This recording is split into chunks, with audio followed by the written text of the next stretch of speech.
नमस्कार दोस्तों, आज हम 3 भूतिया प्लेस के बारे में बात करेंगे जो दुनिया के हर एक कोने में भटकती आत्माओं के बारे में बहुत ही कहानियां हैं। इसमें से कई लोगों ने इसे देखने का दावा भी किया है और कई लोगों ने इसे महसूस भी किया है। भूत बनकर भटकते इन आत्माओं के अस्तित्व में कितनी सच्चाई है, इसके बारे में लोगों की अलग अलग राय है। दरअसल भूतों का होना या ना होना हमेशा के लिए एक सब्जेक्ट ही रहा है।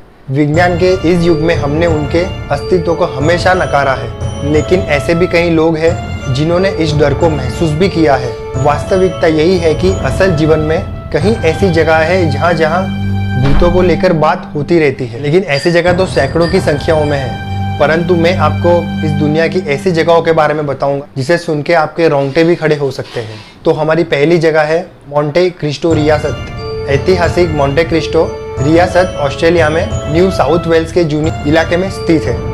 इस रियासत को ऑस्ट्रेलिया के अधिक भूतों की डरावनी जगहों में शुमार किया गया है। इसकी वजह से वर्ष 1885 में इसके निर्माण के बाद से ही यहाँ घटित कई दुखद घटनाएं हैं। इसके बाद मोंटे क्रिस्टो का मालिकाना हक क्रेवल परिवार के पास रहा और यह परिवार वर्ष 1948 तक ही यहाँ पे रहा, जिनमें से कई लोगों को अपनी जान पे से हाथ धोना पड़ा था। इसमें से तो एक बच्चे की सीढ़ियों से गिर के ही मौत हो गई थी और इसमें से एक नौकरानी की मौत बालकनी में से गिरने की वजह से हुई थी और उनमें से एक लड़के की मृत्यु आग में जलने से हो गई थी।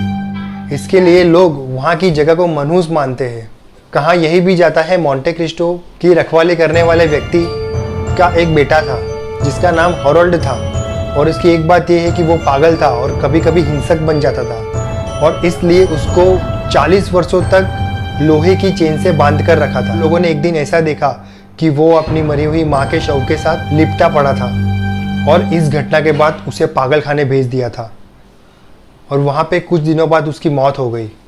और ऐसी अनहोनी घटना होने के बाद उनके जितने भी घर वालों थे उन्होंने वो जगह 1948 में ही छोड़ दी थी। लेकिन इन परिवार को वो घर छोड़ने के बाद वहाँ पे मौत का सिलसिला कभी बंद नहीं हुआ। क्रेवल परिवार के जाने के बाद इसे किराए पर देने के लिए कुछ लोगों ने मिलकर मोंटे क्रिस्टो को खरीद लिया और वहीं वे सभी रखवाली के लिए बने मकान में रहने लगे। लेकिन कुछ दिनों बाद वहाँ एक शख्स की हत्या हो गई और इस हत्या के बाद वहाँ रहने वाले दूसरे लोग थे, उन्होंने भी वो जगह तुरंत ही छोड़ दी और तब से वहाँ पे ये मोंटे क्रिस्टो वीरान ही पड़ा हुआ है।